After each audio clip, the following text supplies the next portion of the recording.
Hi friends, welcome to our channel. Balakrishna Venkatesh multi starrer దాదాపు fix అయినట్లేనా అంటే అవుననే సమాధానం వస్తుంది.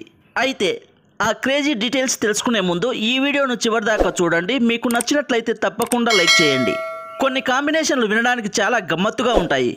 అలాంటి వాటిలో ఒకటి టాలీవుడ్లో వెంకటేష్ బాలయ్య కాంబో. వీరిద్దరిని హీరోలుగా పెట్టి సినిమా చేయాలని ఇన్నాళ్ళు ఎవరూ ఆలోచించలేదు. ఎందుకంటే బడ్జెట్ ఇష్యూలు కావచ్చు, అలానే ఇద్దరిని సమానంగా చూపించే కథ దొరకపోవచ్చు. కానీ ఇప్పుడు వీరిద్దరూ కలిసి తెరపై తమ అభిమానులకు ఆనందం కలగజేయబోతున్నట్లు సమాచారం వినిపిస్తోంది. ఈ మేరకు చర్చలు జరుగుతున్నట్లు టాక్ వినబడుతున్నాయి. ఇంతకీ ఆ దర్శకుడు ఎవరంటే ఇంకెవరు, ఈ ఇద్దరు హీరోలతో మంచి ర్యాపో మెయింటైన్ చేస్తున్న అనిల్ రావుపడి. వెంకటేష్ అనిల్ రావుపడి కాంబినేషన్లో ఓ చిత్రం రానున్న సంగతి తెలిసిందే. ఇందులో ఒక హీరోయిన్గా మీనాక్షి చౌదరిని ఇప్పటికే ఎంపిక చేశారు.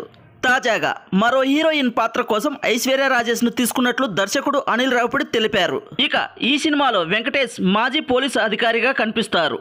యాక్షన్ ఫన్స్ కలగలిసి ఈ పాత్ర సాగుతోంది. మరోపక్క ఈ సినిమా సెకండ్ హాఫ్లో వచ్చే ఓ అరగంట సేపు వచ్చే ఓ పవర్ఫుల్ పాత్ర ఉంటుందట.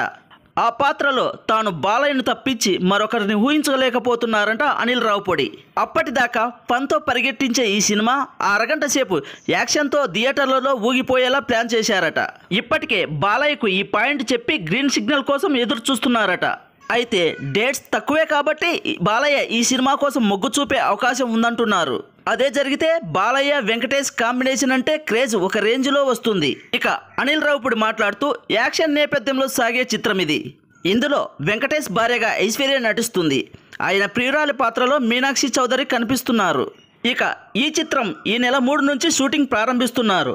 అలాగే నవంబర్కు ఈ సినిమా షూటింగ్ పూర్తి చేసి వచ్చే సంక్రాంతికి రిలీజ్ చేయడానికి సన్నాహాలు పూర్తి చేస్తున్నారట. ఇక బాలయ్య వెంకటేష్ కాంబినేషన్ గురించి మీరేమనుకుంటున్నారో కామెంట్ బాక్స్లో తెలియజేయండి. ఇక ఈ వీడియో మీకు నచ్చినట్లయితే తప్పకుండా లైక్ చేయండి. అలాగే కొత్తగా ఎవరైనా మన ఛానల్ను చూస్తున్నట్లయితే సబ్స్క్రైబ్ చేసి బెల్ ఐకాన్ ఆన్లో ఉంచుకోండి. మరిన్ని వీడియోస్తో మీ ముందుకు వస్తాము.